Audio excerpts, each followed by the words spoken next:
Magpapalit tayo ng oil pump ng Tahoe. Yan yung oil pump na. Ganyan lang po ang pagpalit ng oil pump. Napakasikip. Dinudukot ko lang. Yan yung mga pinagtatanggal ko.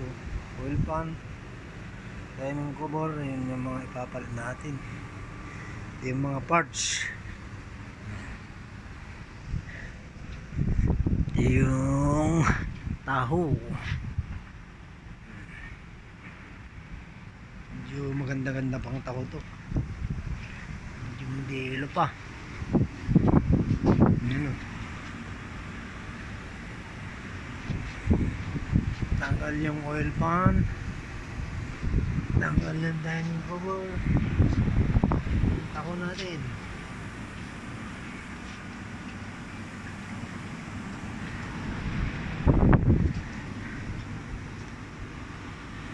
Ito yung oil pump na.